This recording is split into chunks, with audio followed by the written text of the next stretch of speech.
This city will bleed you dry.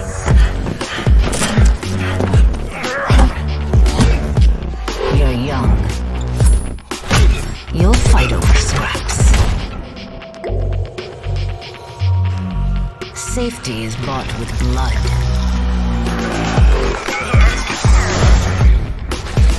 Yours. Theirs. Ours. Make one mistake, and it's over. Here, no one's hands stay clean.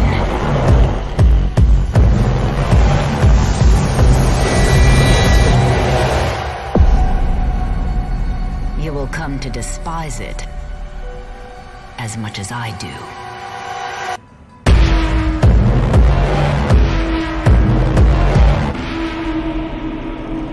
But I've waited so long to see it again.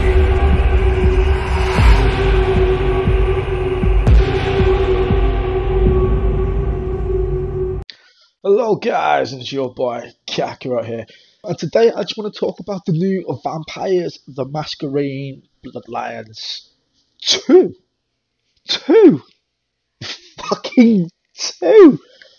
Hallelujah!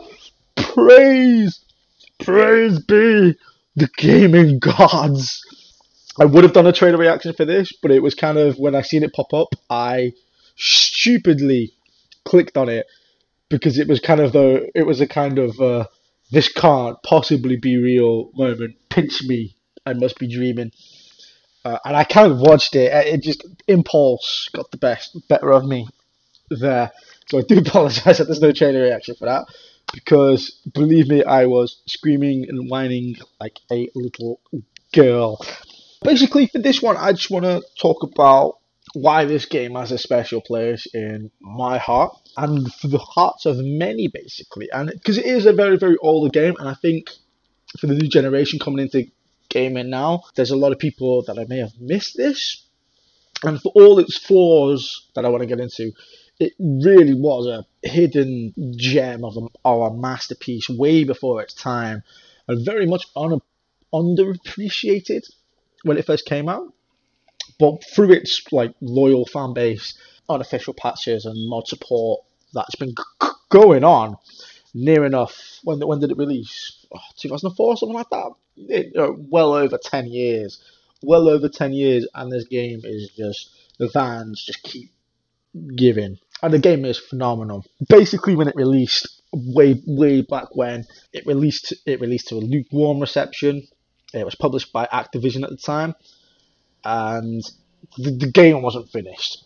It was over-ambitious with the choices, with the narratives. The good thing about Vampire the Masquerade was it's based off the tabletop game, card game. There's a hell of a lot of lore, and it was the Deus Ex of vampire games. Basically, you could go in so many ways. There was combat, stealth. You could use your persuasion powers, depending on what clan of vampire you were.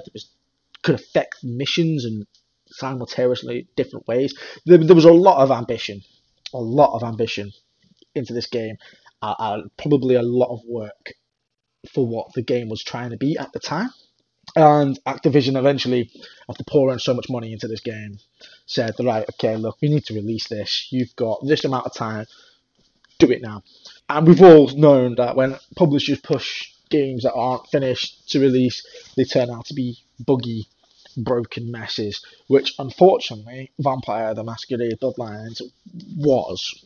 That's what happens. That's what damaged it. I mean, it was coming out at a time, I believe, as well, with the rush that it was against some other big hitters, I can't remember the name of the games off the top of my head, but I'm sure it was a Call of Duty, possibly a Halo as well at the time. They literally released that game with 5 other big games in the space of a month or something like that. You know, it was a disastrous launch. It didn't sell very well. To the people that did buy it, the game was phenomenal. Now, unfortunately for the studio behind it, because of the poor sales, the studio went under and ended up being no more. Taranka Games, if I'm saying that correctly. And this is where the fans come in. I mean, the fans took this game and through unofficial patches have been patching the game, fixing the bugs, because there was a lot. There was glitches, there was quest bugs, combat glitches. There was so much. Like I said, the game wasn't finished, but it was still a phenomenal game. It really was. It was just a buggy mess. Now, like I said, the fan base has been absolutely freaking brilliant, and this game is. If you've not played it, by the way, like listen, I really suggest you go to Steam, buy it for absolutely a packet of freaking crisps.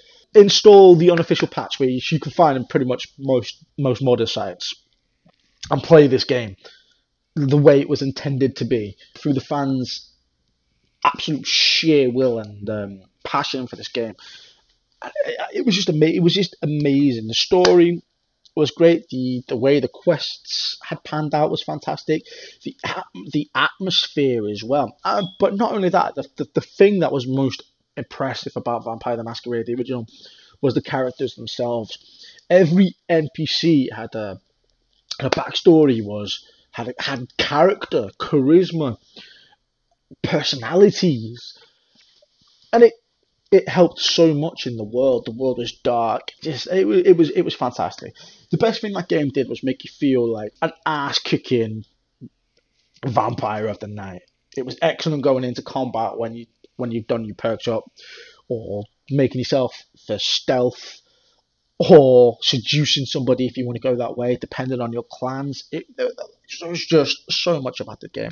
And the one thing I do want to get onto as well is if you speak to most people that have played Bloodlines the Masquerade, the hotel level. Oh my god, the hotel level. If you've not played, you should just play that game just for that level. It is just fantastic. So atmospheric, so like creepy, ominous. It is brilliant. I remember absolutely being scared with this when I started that level up as a kid, and it still holds up today. Just being absolutely brilliant. I mean, it doesn't. There's no jump scares or anything like that, but it was just the way it just builds it up, the suspense, the music.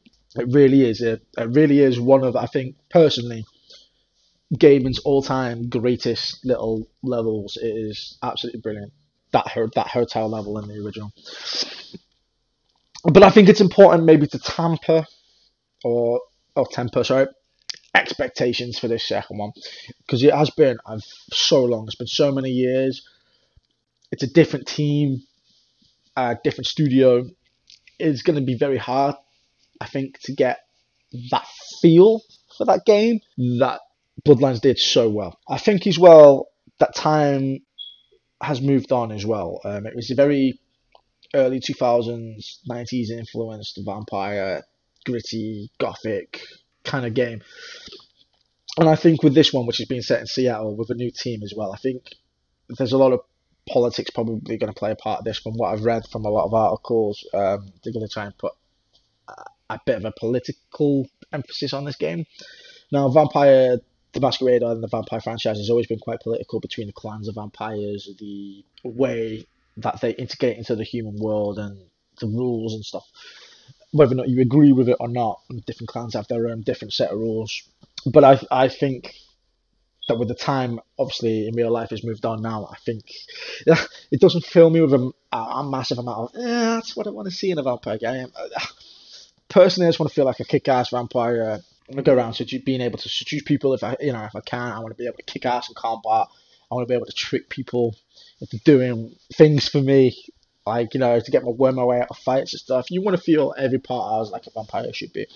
And like the original did that so well. The lore of everything else as well before Masquerade really is really makes you feel like that. And there's a massive emphasis on the lore, the talking and interaction, and probably less on the combat a little bit.